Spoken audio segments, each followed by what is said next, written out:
Hello and welcome to Rocket to Anywhere, and hello and welcome to another episode of These Never Made It, our Outtakes episodes, where we take some of the outtakes from recent episodes of Rocket to Anywhere and stitch them together into one Outtakes episode.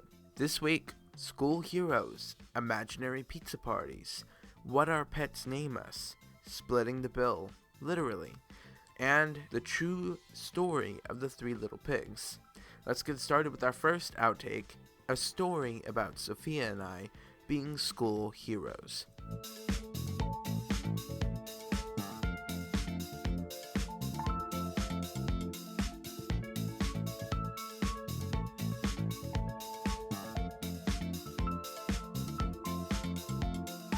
Fun story, this previous Wednesday, we literally delivered something like 40 pizzas. Oh, yeah. For Pizza Patron. Mm-hmm. It's a pizza place like down here in the South. I guess it's nowhere else in the United States, but we delivered like 40 pizzas and we're in there with a delivery UPS dolly, like bringing in 40 pizzas into a school. I felt like a hero because when I walked in, all the like classrooms, we were delivering to our aunt's school, and so we don't work at Pizza Patron. Yeah, we don't. We were just picking it up, and so we walked in with the dolly. All the kids are looking out the classroom doors. And at that school, there's a rule where you have to have the door open at all times, unless it's a lockdown. That's probably every school. And yeah. Well, no. Well, I don't know. Anyway, and so I was walking by, and Corban was holding only 2 boxes, and I was holding the dolly, and with 40 pizzas on it. Yeah, and so every time kids look out the room. Every time I was walking by a room, all the kids would cheer, and I was like, "Oh, I feel like a hero." Delivery Debbie, and then I'm Delivery Doug back there. Delivery Sofia doesn't sound nice. I still say if your name is Sean, and you want to start a cheese company, you should call it Parmesan. But it's Parmesan. Well, that's how you're supposed to pronounce it, but I pronounce it Parmesan. Come at us, Italians. They probably pronounce it Parmesan, too.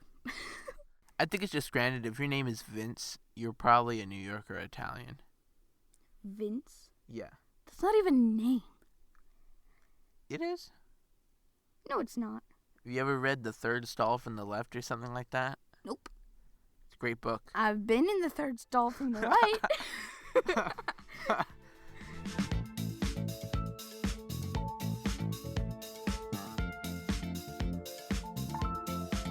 Talking about pizza, let's move on to our second outtake, and that's imaginary pizza parties. When we go to Costco, I eat my pizza with a fork and knife. Okay, so you remember that time when we had the whole entire pizza, and we were, like, cutting it up, and we put it at, like, different place settings at the table, and there was this old lady just staring at us, and I was facing her, and he had his back to her, and so... Hold on, wait, we have to set it up. So, our dad, we ordered a pizza, and then our family went in and stuff, and then our dad said, hey, you two go ahead, like, and save us a table and set up everything, because we have little siblings, so we had to cut up their pizza. Yeah, so because some of them choke. Yeah, so we brought the pizza and stuff to the table. I mean, they all choke, but, you know. We brought the pizza and stuff to the table. We got, like, the 6 cups and stuff, and we set them up and started cutting pizza, and it's like we're looking like we're having an imaginary party. Yeah, and then I went like this. So I put my arm out, and I acted like I was patting somebody, and then I started talking. Like an imaginary friend was there? I thought she was blind because she had glasses on, and she just wouldn't. Well, wait, you say I'm blind because I have glasses on? No. I meant she had, like, you know, like those glasses that all the blind people wear? You know? Yeah. Like the really dark ones. So I thought she was blind. She was just facing that way. And so I kept doing stuff, and then she took off her glasses, looked straight at me, and she just started blinking, and she just kept staring. And I was like, she's not I got blind. it. Miss Hudspeth from Gordimer. Oh, yeah. No, that lady actually looked blind. Anyway. I know. That actor played a really good role. Or she could have just been blind. You know. Yeah. So then she finally left. So yeah. Called the truant officer. I think she was just waiting to see if we actually had a family, you know. Oh, those poor orphans. They have to eat the pizza all by themselves. Yeah. Those poor orphans.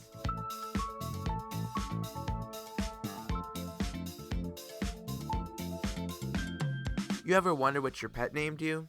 Well, here's Sofia and I talk about that.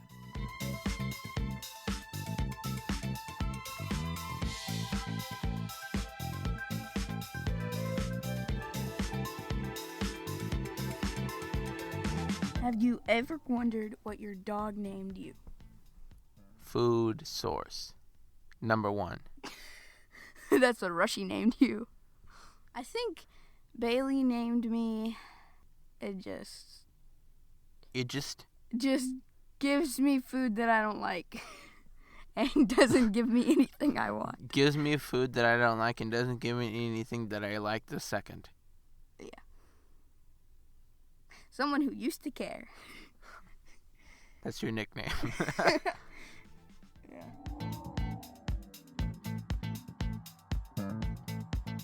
Here's a story from a while back. This is Splitting the Bill. You know that bill that gave us? And that he said split it evenly? Oh, yeah. And, okay, story time with Sophia. And, so he said split it evenly. He hands it to me, okay? I'm like 3 or 4. And so I go, and he goes, I'll split it. And that's what Corban says. And then I go, no, I can split it. And so I get the dollar bill, and I just rip it down the middle. Then you hand me a half. And yeah, I hand him a half. And then I keep another half. And then I go, there, it's split evenly. And then I said, oh, wait. And then I go measure up the sides.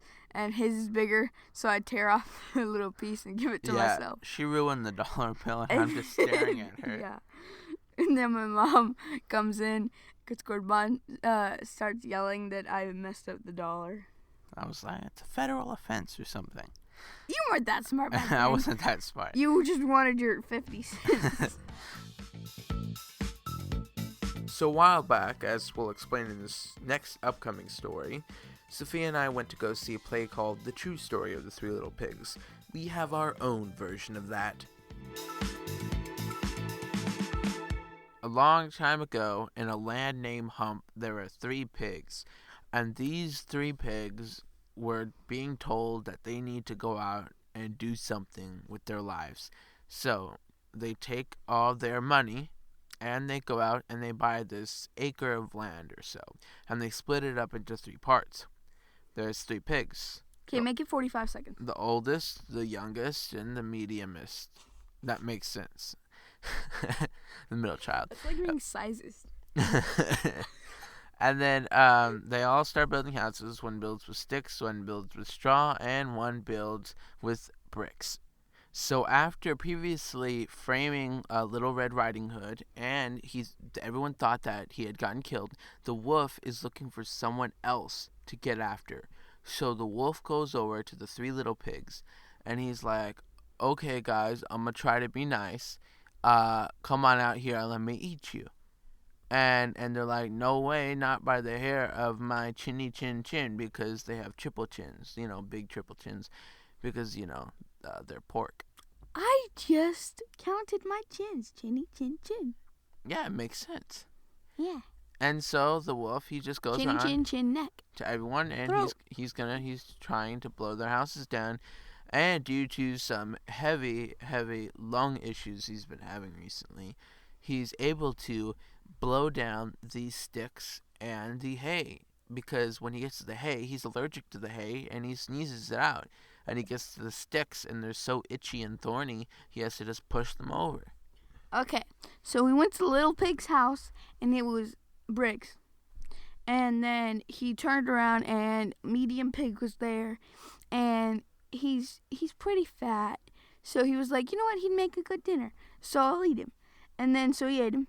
But he left biggest pig.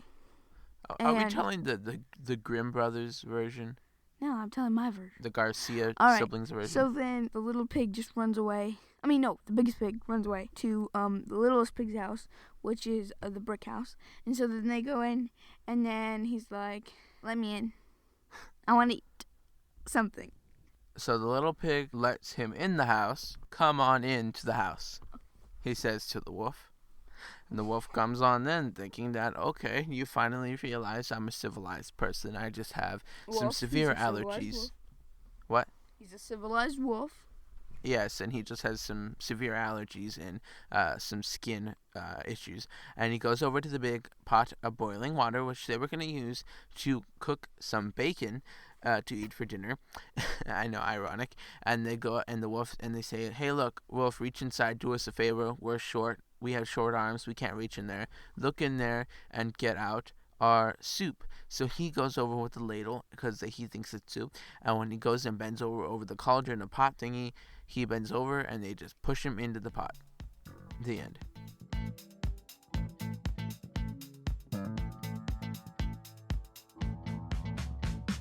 Thanks for listening to another episode of These Never Made It. A normal episode will be coming out as normal the week after next. Until then, this rocket has landed.